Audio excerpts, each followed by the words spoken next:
Sitting on the sidewalk of a street corner, a group of men await in hopes of getting recruited to perform a day job.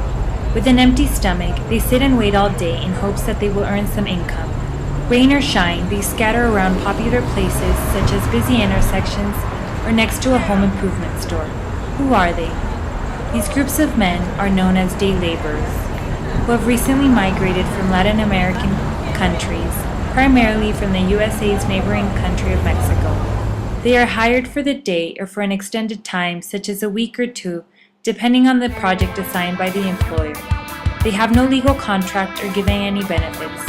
They work under the table and get paid in cash. Unfortunately, with the collapse of the labor market and an increase in unemployment rates, day laborers have experienced an increase in unhealthy lifestyle habits. These habits relate to day laborers soliciting sex workers, men having sex with men, and the prostitution of day laborers. These risky behaviors have resulted in an increase in STDs and HIV. The structural approach theory will be used as a frame to dissect and have a thorough understanding of the social problem relating to day laborers. It is understood from this theory that social problems undergoing in communities of color are primarily affected by a greater structure, such as social institutions. In relation to the migration of day laborers, the structural approach emphasizes the cause and effect of the problem from a macro-level perspective.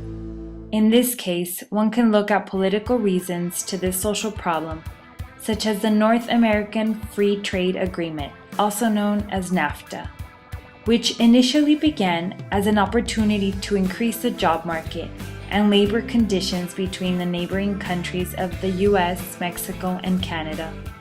The goal was to help the impoverished country of Mexico relieve itself from factors limiting the country from succeeding economically. The result was US corporations established themselves in Mexico and created maquiladoras, also known as factories owned by a foreign company.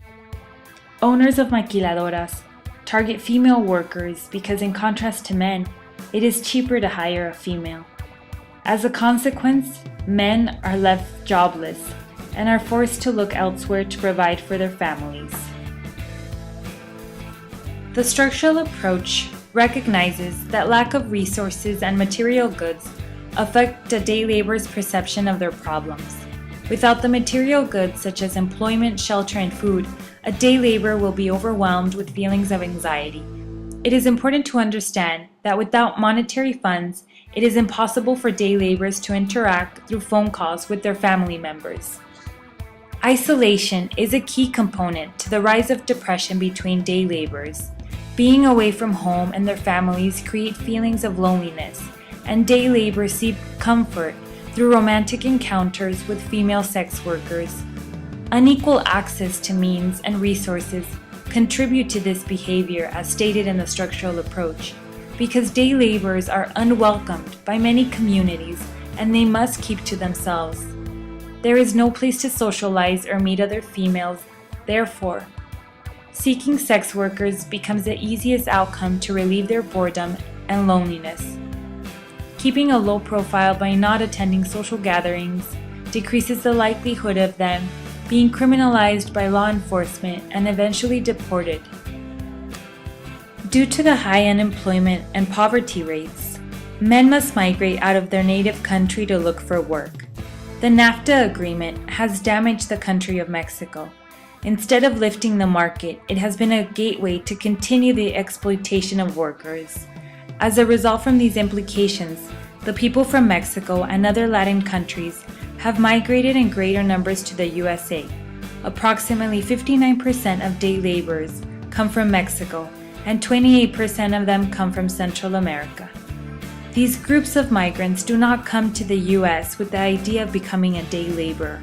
Instead, they hold strong beliefs of a better lifestyle and opportunities that encompass the American dream, only to find themselves stuck in the continuous battle of exploitation through their job.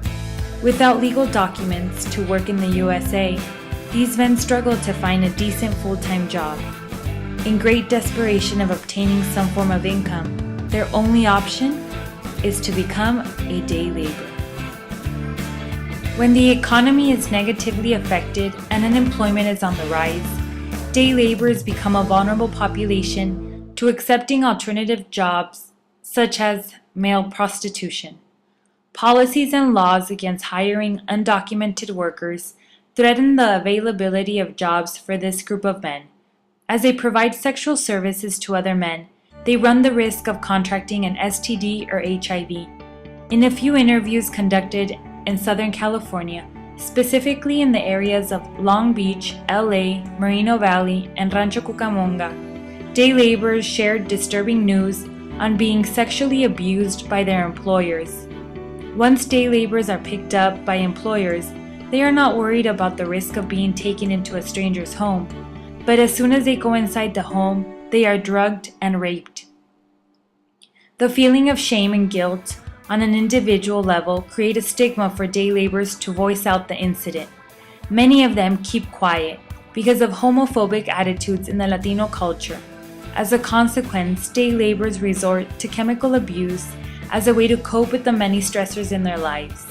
Day laborers generally do not carry condoms with them or have poor knowledge on how to use them, which makes them vulnerable to diseases.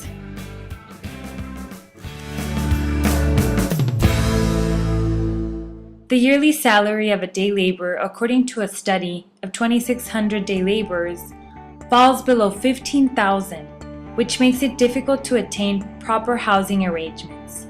This is yet another barrier that day laborers face when it comes to their living conditions.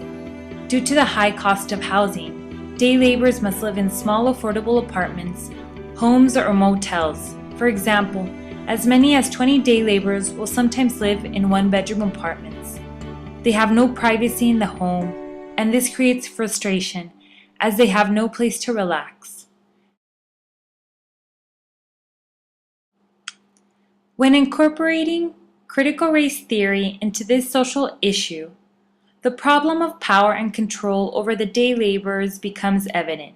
The dominant group in this case would be seen as the government and its restrictions on immigration laws. According to immigration laws, only 5,000 visas are supplied, but about 500,000 low-skilled jobs are in demand in the labor market. What can be done about this issue? For instance, by creating day labor centers, the workers have a structural place where they can obtain better jobs, decrease the violation of their rights, and have members of the community come in and educate them about various health risks. The structural approach emphasizes the importance of lobbying and creating policies that will enhance the strengths through material goods in the oppressed community. For example, immigration policies should be at the forefront of the political agenda when it comes to this issue. Given legal status to work in this country, day laborers would not be exploited or violated in the workplace. With proper documents to travel back and forth to a day laborer's native country, families would be reunified and feelings of loneliness and anxiety would decrease amongst this group.